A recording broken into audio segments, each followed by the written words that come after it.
آغاز کرتے ہیں اہم خبر کے ساتھ ایم کیو ایم کے مطالبے پر کراچی ڈویژن اور حیدرآباد کے ایک ضلع میں بلدیاتی الیکشن ملتوی کر دیے گئے۔ وزیر اطلاعات سنجے سنگھ شرجیل اینا میمن نے نیوز بریفنگ دیتے ہوئے کہا کہ سیلابی پانی کے باعث دادو میں الیکشن ملتوی کرنے کا خط لکھا جا چکا ہے، اس لیے دادو میں الیکشن نہیں ہو سکے۔ ایم کیو ایم کو کراچی ڈویژن اور حیدرآباد کے ایک ضلع میں حلقہ بندیوں پر اعتراضات تھے۔ ان کے مطالبے پر سیکشن 10(1) کا نوٹیفیکیشن کابینہ نے واپس لے لیا ہے۔ سندھ کے کچھ اضلاع میں 15 جنوری کو الیکشن کرائے جائیں گے۔ بلدیاتی الیکشن میں سیکیورٹی کی صورتحال کا بھی جائزہ لیا گیا۔ سیکیورٹی کے لیے پولیس کی نفری درکار تھی۔ صبح 11 بجے سندھ کابینہ کا اجلاس دوبارہ ہوگا۔ ان کی جانب سے کیا کہا گیا، آگے سنتے ہیں۔ الیکشن کمیشن آف پاکستان کو نوٹیفیکیشن جو ایشو ہو گیا ہے وہ ہم بھیج دیں گے کہ کراچی پوری ڈویژن اور حیدرآباد کا ایک ڈسٹرکٹ جو ہے اس میں جو ہے وہ جو ہم پہلے نوٹیفیکیشن جس میں تعین کیا گیا تھا وہ وڈرا کر دیا گیا۔ اس کے بعد ہوگا یہ کہ سب کمیٹی تمام پاپولیشن کو دیکھ کر ایک مرتبہ پھر یہ ایکسرسائز کرے گی۔ تو اس حساب سے ڈسٹرکٹ دادو میں نے بتایا کہ سیلاب کی وجہ سے اس کے لیے ہم نے الیکشن کمیشن کو لکھا ہے۔ باقی جو سیکشن 10(1) کا جو ہے وہ ہم نے کراچی پوری ڈویژن اور حیدرآباد ایک ڈسٹرکٹ جو ہے اس کے لکھا ہے۔ ڈسٹرکٹ دادو میں میہڑ، خیرپور، ناسن شاہ، جوہی علاقوں میں ابھی بھی پانی موجود ہے، تو اس کے لیے سندھ حکومت لکھ چکی ہے کہ ڈسٹرکٹ دادو میں الیکشن جو ہیں وہ ملتوی کیے جائیں تاکہ جب تک سیلاب کا پانی اور بارشوں کا پانی جو وہاں پہ بھی موجود ہے جب تک وہ کلیئر نہیں ہو جاتا تب تک جو ہے وہاں الیکشن کرنا ممکن نہیں ہوگا۔ 15 تاریخ کو الیکشن ہوں گے، اس میں Tando Allahyar district, Badin district, Sujawal district, Thatta district, Tando Muhammad Khan district, Matiari district اور جام چورو ڈسٹرکٹ، اس میں سندھ حکومت جو ہے مکمل طور پر تیار ہے اور وہاں کے لوگ جو ہے وہ اپنی الیکشن کی جو ہے مکمل طور پر تیاری کریں۔ ان اضلاع میں کسی قسم کی الیکشن کو جو ہے وہ کسی قسم کی اس میں ڈیلے نہیں ہوگی۔ سیکشن 10(1) جو ہے جو کہ ایم کیو ایم کے مطالبے پہ اس کو جو ہے وہ سندھ کابینہ نے آج اس کو وڈرا کیا ہے اور ہم جو بھی پھر قانونی طریقے ہوتے ہیں اس کو وہ فالو کریں گے۔ کراچی کے 7 اضلاع اور ضلع حیدرآباد میں بلدیاتی انتخابات ملتوی۔ محکمہ بلدیات سندھ نے الیکشن کمیشن کو خط لکھ کر آگاہ کر دیا ہے۔ محکمہ بلدیات نے کابینہ کی منظوری کے بعد خود ارسال کر دیا ہے۔ دادو میں سیلاب کی وجہ سے بلدیاتی الیکشن نہیں ہوں گے۔ سندھ حکومت کی جانب سے اعلان کیا گیا۔ کراچی ڈویژن اور ضلع حیدرآباد میں حلقہ بندیاں از سر نو کی جائیں گی۔ سندھ حکومت کی جانب سے رات گئے یہ فیصلہ کیا گیا ہے، تو اہم خبر ہے جس سے متعلق آپ کو آگاہ کر رہے ہیں۔ ایک بار پھر تاخیر کا شکار ہوتے ہوئے دکھائی دے رہے ہیں بلدیاتی انتخابات کراچی میں۔ کراچی کے 7 ضلع اور ضلع حیدرآباد میں بلدیاتی انتخابات ملتوی کر دیے گئے ہیں۔ محکمہ بلدیات سندھ نے الیکشن کمیشن کو خط لکھ کر آگاہ کر دیا ہے۔ محکمہ بلدیات نے کابینہ کی منظوری کے بعد یہ خط ارسال کیا ہے۔ دادو میں سیلاب کی وجہ سے بلدیاتی الیکشن نہیں ہوں گے، سندھ حکومت کی جانب سے یہ کہا گیا ہے۔ وزیر اعلیٰ سندھ سید مراد علی شاہ سے ایم کیو ایم کے وفد کی ملاقات ہوئی۔ ایم کیو ایم کے وفد نے حلقہ بندیوں کے فیصلے پر شکریہ ادا کیا۔ ملاقات کرنے والے وفد میں فاروق ستار، خواجہ اظہار الحسن شامل تھے۔ ان کے ساتھ ساتھ مصطفیٰ کمال، وسیم اختر، فیصل سبزواری اور دیگر بھی موجود تھے۔ متحدہ وفد کی وزیر اعلیٰ سندھ ناصر حسین شاہ، شرجیل میمن اور دیگر رہنماؤں سے ملاقات ہوئی۔ دوسری جانب جماعت اسلامی نے کراچی اور حیدرآباد میں الیکشن ملتوی کرنے کا فیصلہ مسترد کر دیا۔ جماعت اسلامی کراچی کے امیر حافظ نعیم الرحمان نے ویڈیو پیغام میں کہا کہ رات کی تاریکی میں پیپلز پارٹی اور ایم کیو ایم نے کراچی اور حیدرآباد پر شب خون مارا ہے۔ کارکن تیار رہیں، آج لاہ عمل کا اعلان کیا جائے گا، احتجاج کریں گے، الیکشن کمیشن اور عدالت بھی جائیں گے۔ ان کی جانب سے کہا گیا کہ کارکن عوام سے رابطے میں رہیں، ہم انہیں بھاگنے نہیں دیں گے۔ رات کی تاریکی میں پیپلز پارٹی اور ایم کیو ایم نے مل کر ایک مرتبہ پھر کراچی حیدرآباد پہ شب خون مارا ہے۔ ظاہر سی بات ہے کہ یہ قابل قبول نہیں ہے کسی صورت۔ میں اپنے تمام کارکنوں سے یہ کہتا ہوں کہ وہ تیار رہیں۔ صبح ہم لائحہ عمل کا اعلان کریں گے اور ہم احتجاج بھی کریں گے، ہم الیکشن کمیشن بھی جائیں گے، ہم کورٹ بھی جائیں گے اور ہم ان لوگوں کو بھاگنے نہیں دیں گے۔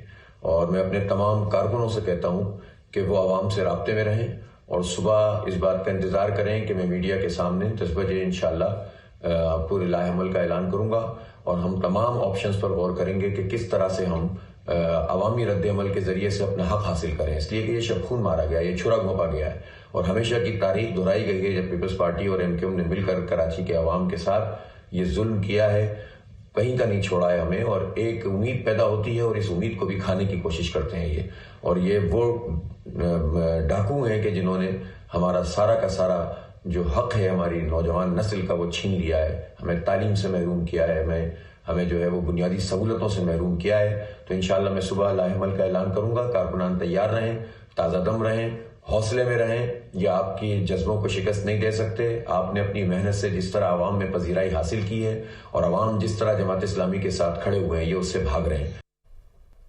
تحریک انصاف سندھ کے صدر علی زیدی کہتے ہیں کہ کراچی سمیت پورے ملک کی سیاست عمران خان کے گرد گھومتی ہے، ایم کیو ایم میں اتحاد سے ہمیں سیاسی فائدہ ہوگا۔ ٹویٹر پیغام میں علی زیدی نے طنز کیا کہ پہنچی وہیں پہ خاک جہاں کا خمیر تھا، ایم کیو ایم کے دھڑے عمران خان کے خوف میں اکٹھے ہوئے ہیں یا مجبوری میں کرا دیے گئے ہیں۔ پہلے 13 جماعتوں کے مکس اچار کا حال دیکھ لیا، اب ان تینوں کی باری ہے۔ علی زیدی نے کہا کہ عوامی طاقت اور رائے کا انداز انہیں 15 جنوری کو ہو جائے گا۔ آپ لوگ کرتے ہیں پنجاب کی جانب۔ چودھری پرویز الہی نے پنجاب اسمبلی توڑ دی، وزیر اعلیٰ کی اسمبلی تحلیل کرنے کی ایڈوائس گورنر ہاؤس کو موصول بھی ہو گئی۔ رہنما P T I Fawad Chaudhry کہتے ہیں کہ عمران خان نے اپنا وعدہ پورا کر دیا، اپوزیشن لیڈر کی مشاورت سے نگران سیٹ اپ لایا جائے گا۔ لیاقت علی کی رپورٹ۔ پنجاب میں ڈرامائی انداز میں سیاسی پیش رفت جاری، چودھری پرویز الہی نے پنجاب اسمبلی تحلیل کرنے کی ایڈوائس پر دستخط کر دیے۔ پنجاب اسمبلی تحلیل کرنے کے حوالے سے گورنر ہاؤس کو بھیجی گئی سمری گورنر ہاؤس کو موصول ہو گئی۔ زمان پارک میں چیئرمین تحریک انصاف عمران خان سے چودھری پرویز الہی سمیت دیگر سینئر لیڈرشپ نے ملاقات کی، جس کے بعد میڈیا سے گفتگو میں سینئر رہنما P T I Fawad Chaudhry نے بتایا کہ عمران خان نے اپنا وعدہ پورا کر دیا، ہم نے اپنی حکومتیں ختم کر کے عوام میں جانے کا فیصلہ کیا ہے۔ گورنر پنجاب 48 گھنٹے میں دستخط نہیں کرتے تو اسمبلی خود بہت ٹوٹ جائے گی۔ اپوزیشن لیڈر حمزہ شہباز کو نگران سیٹ اپ کے لیے خط لکھ رہے ہیں۔ چودھری پرویز الہی صاحب نے جو پنجاب اسمبلی کی تحلیل کی ایڈوائس ہے اس پر دستخط کر دیے اور پنجاب اسمبلی کو تحلیل کر دیا گیا ہے۔ اس سلسلے میں جو ایڈوائس ہے وہ گورنر پنجاب کو بھیج دی گئی ہے، اور اگر گورنر نے یہ آئین کے مطابق اگر 48 گھنٹوں سے پہلے اسمبلی تحلیل نہیں کرتے تو خود بخود اسمبلی جو ہے وہ 48 گھنٹوں میں تحلیل ہو جائے گی۔ دوسری جانب مونس الہی نے اپنے ٹویٹ میں سمری گورنر ہاؤس موصول کرانے کی تصدیق کر دی۔ ان کا کہنا تھا کہ اب الیکشن کے سوا کوئی راستہ نہیں بچا۔ تحریک انصاف کے رہنما فواد چودھری نے کہا ہے کہ آئین میں لکھا ہوا ہے پرویز الہی اگلے 7 دن تک وزیر اعلیٰ رہیں گے۔ پہلے 3 دن میں پرویز الہی حمزہ شہباز کو خط لکھیں گے۔ پرویز الہی اپنے 3 نام نگران وزیر اعلیٰ کے لیے حمزہ شہباز سے شیئر کریں گے۔ حمزہ شہباز اپنے 3 نام پرویز الہی سے شیئر کریں گے۔ 6 ناموں میں سے ایک کو نگران وزیر اعلیٰ سلیکٹ کیا جائے گا۔ اگر یہ عمل 3 دنوں میں مکمل نہیں ہوتا تو پھر اگلے 3 دنوں میں الیکشن کمیشن 6 ناموں میں سے کوئی ایک نام سلیکٹ کرے گا۔ 7ویں دن نگران حکومت صوبے میں آ جائے گی۔ وہ دنیا نیوز کے پروگرام آج کا عمران خان کے ساتھ میں گفتگو کر رہے تھے۔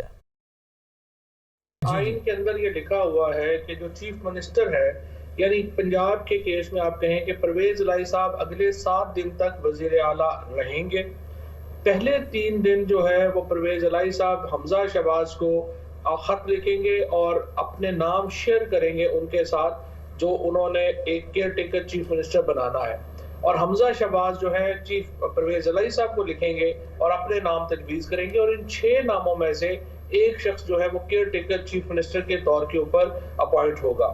لیکن اگر یہ 3 دنوں میں یہ عمل مکمل نہیں ہوتا اور تو پھر اگلے 3 دن جو ہے وہ الیکشن کمیشن ان 6 ناموں میں سے کوئی ایک نام سلیکٹ کرے گا اور اسے کیئر ٹیکر چیف منسٹر بنائے گا، اور 7ویں دن تک لازمی طور پہ کیئر ٹیکر حکومت جو ہے وہ اس صوبے میں آ جائے گی۔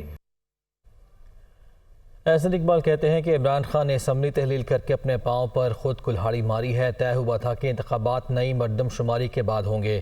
احسن اقبال نے لندن میں دنیا نیوز سے گفتگو میں کہا کہ پنجاب میں انتخابات کے حوالے سے ابھی کچھ نہیں کہہ سکتے، مردم شماری ہونا باقی ہے۔ تازہ ترین صورتحال پر پارٹی کے اندر مشاورت جاری ہے۔ احسن اقبال نے لندن میں قائد نون لیگ نواز شریف سے ملاقات کی، جس میں نون لیگ کی چیف آرگنائزر مریم نواز بھی موجود تھیں۔ ادھر کے پی اسمبلی کی تحلیل کے معاملے پر عمران خان نے قیادت کا اجلاس آج زمان پاک لاہور میں بلا لیا ہے۔ وزیر اعلیٰ محمود خان کابینہ ارکان اور دیگر لیڈرشپ کے ساتھ کل عمران خان سے ملاقات کریں گے۔ کے پی اسمبلی تحلیل کے روڈ میپ پر بات ہوگی۔ کے پی اسمبلی بھی کل تک تحلیل کرنے کا امکان ہے۔ وزیر اعلیٰ خیبر پختونخوا محمود خان نے کہا کہ اسمبلی تحلیل کرنے کی ایڈوائس ابھی تک نہیں بھیجی، پنجاب اسمبلی کی تحلیل کے بعد ایڈوائس دی جائے گی۔ خیبر پختونخوا اسمبلی کی ممکنہ تحلیل اپوزیشن کی جانب سے ریکوزیشن جمع ہونے پر یہ معاملہ لٹک گیا۔ خیبر پختونخوا اسمبلی میں اپوزیشن کی طرف سے اجلاس بلانے کی ریکوزیشن جمع ہونے کے بعد اسمبلی کی ممکنہ تحلیل رک گئی ہے۔ اسپیکر 14 دن کے اندر اسمبلی کا اجلاس طلب کرنے کے پابند ہیں۔ ریکوزیشن جمع ہونے کے بعد اسمبلی تحلیل نہیں کی جا سکتی۔ ریکوزیشن پر 42 ممبران اسمبلی کے دستخط موجود ہیں۔ خیبر پختونخوا اسمبلی کا اجلاس آئندہ ہفتے میں طلب کیے جانے کا امکان ہے۔ آگے بڑھتے ہیں۔ صدر مملکت عارف علوی نے سیاسی جماعتوں کے درمیان مذاکرات کی پیشکش کرتے ہوئے کہا کہ بات چیت کا آغاز نہ کیا تو معاشی حالات مزید خراب ہو سکتے ہیں۔ برطانوی نشریاتی ادارے کو انٹرویو میں صدر مملکت کا کہنا تھا کہ IMF کے ساتھ مذاکرات کے مثبت نتائج سامنے آئیں گے۔ وزیر اعظم نے متحدہ عرب امارات کے صدر شیخ محمد بن زید ال نہیان اور وزیر اعظم شیخ محمد بن راشد ال مکتوم سے ملاقات کی۔ UAE حکومت نے $2 ارب کا قرض رول اوور کرنے اور $1 ارب اضافی قرض فراہم کرنے پر اتفاق کر لیا۔ وزیر اعظم شہباز شریف 2 روزہ دورے پر UAE پہنچے اور ابوظہبی میں صدر شیخ محمد بن زید ال نہیان سے ملاقات کی۔ اس موقع پر UAE کی جانب سے پاکستان کو $2 ارب کے موجودہ قرض کو رول اوور کرنے اور $1 ارب قرض فراہم کرنے پر اتفاق کیا گیا۔ وزیر اعظم نے شیخ محمد بن زید کو دورہ پاکستان کی دعوت دی، جس پر انہوں نے رضامندی کا اظہار کیا۔ وزیر اعظم نے متحدہ عرب امارات کے نائب صدر وزیر اعظم اور دبئی کے حکمران شیخ محمد بن راشد ال مکتوم سے بھی ملاقات کی۔ مہنگائی نے کوئٹہ کی غیر ملکی کپڑے کی مارکیٹ ویران کر دی ہے۔ خواتین کے کپڑے کی مشہور مارکیٹ میں تاجروں نے کاروبار نہ ہونے پر سیلز مین بھی فارغ کر دیے ہیں۔ قیمتوں میں 150% اضافے کے بعد ملک کے بڑے شہروں سے بھی تاجروں نے آنا بند کر دیا۔ فرید اللہ خان کی رپورٹ۔ کوئٹہ کی کپڑا مارکیٹ غیر ملکی کپڑے کا بڑا مرکز۔ خواتین کے کپڑوں کے تاجر ملک بھر سے یہاں خریداری کرتے ہیں، لیکن مہنگائی اور ڈالر کی اونچی اڑان نے مارکیٹ کو ویران کر دیا۔ مقامی گاہک بھی مارکیٹ تو آتا ہے لیکن قیمت پوچھ کر چل دیا ہے۔ جو ہم لوگ لاہور میں اب یہ 3 پیس لیلن کا سوٹ ملتا ہے 1400 روپے کا، وہی سوٹ یہاں پر 2100 روپے کا مل رہا ہے۔ جیسے پہلے ہم لوگ 4 6 8 جوڑے رہتے تھے، ابھی اسی میں جو تقریباً 2 جوڑے آ رہے ہیں۔ کراچی، لاہور، اسلام آباد اور دیگر شہروں سے غیر ملکی کپڑا خریدنے کے لیے آنے والے تاجر بھی کوئٹہ کا رخ نہیں کر رہے۔ دکانداروں کو کہنا ہے کہ اب تو دکانوں اور گوداموں کے کرائے پورا کرنا مشکل ہے۔ لوگ نہ اپنا کرایہ پورا کر سکتے ہیں اور نہ اپنا سنمینوں کا خرچہ پورا کر سکتے ہیں۔ اکثر لوگ یہ سنمینوں بیچارے کو دکان سے نکال دیتے اس ٹائم، کیونکہ کاروبار نہیں ہے۔ روپے کی قدر گرنے کی وجہ سے بڑے تاجروں نے بیرون ملک سے کپڑوں کی شپمنٹ منگوانا کم کر دی ہیں، جس کی وجہ سے بھی کپڑے کے نرخ بڑھ رہے ہیں۔ روس سے گندم کی درآمد اور حکومت کے تسلی دلاسے کام نہ آئے، ایک اور شہری آٹے کی قطار میں کھڑا دم توڑ گیا۔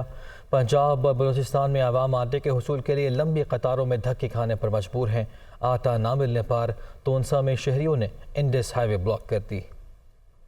آٹا تو نہ ملا، موت مل گئی۔ خانے بال میں سستے آٹے کے لیے لمبی قطار میں کھڑا شہری سردی سے ٹھٹر کر دم توڑ گیا۔ سرفراز سستے آٹے کے لیے صبح سویرے سرکاری پوائنٹ پر قطار میں لگا تھا۔ انتظار کرتے کرتے سردی سے ٹھٹر کر گرا۔ اسپتال لے کر گئے تو ڈاکٹرز نے موت کی تصدیق کر دی۔ سستے آٹے کے حصول کے لیے پنجاب اور بلوچستان میں لمبی قطاریں لگی ہیں۔ آٹے کے گنے چنے تھیلے سرکاری پوائنٹس پر مہیا کیے جاتے ہیں۔ سستے آٹے کے لیے بنائے گئے پوائنٹس پر آٹا کم اور خریدار زیادہ۔ آٹے کے تھیلوں کے لیے چھینا جھپٹی جاری ہے۔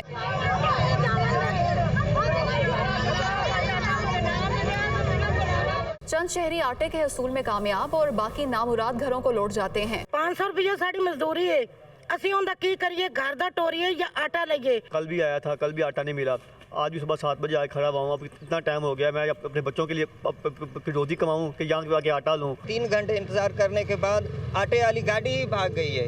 یہاں کھڑے ہوئے گھنٹوں ہو گئے ہیں، لائن لگے، کسی یوٹیلیٹی اسٹور پہ آٹا نہیں، کسی دکان پہ آٹا نہیں ہے۔ کبھی زندگی میں یہ کہل نہیں پڑا تھا کہ آٹا نہ ہو ملک میں۔ آٹا نہ ملنے پر شہر شہر احتجاج ہو رہا ہے۔ تونسا میں آٹا نہ ملنے پر خواتین نے انڈس ہائی وے بند کر دی۔ انڈس ہائی وے پر گاڑیوں کی لمبی قطاریں لگ گئیں۔ مارکیٹ میں آٹے کی قیمت پر قابو نہیں پایا جا سکا۔ ملتان میں آٹا